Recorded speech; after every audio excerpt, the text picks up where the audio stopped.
Hi, I'm Don from the Grote company. This is a 613 VS2 multi-slicer machine. To start, we're going to give you an overview of all the parts. All right, this is the entrance side of the 613. You got the Fortress safety locks. You got the thickness control knob, which controls the weight of the slice. You have the product holder or the cluster where your product goes in to be sliced.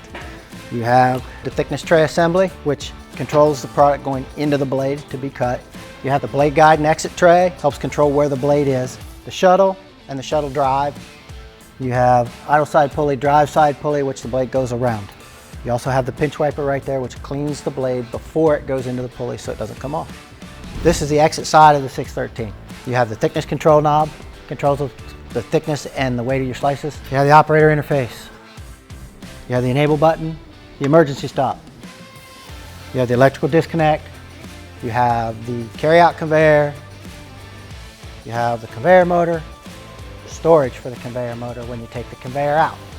We're going to learn to put on the blade, track the blade, and install all the parts necessary to run production.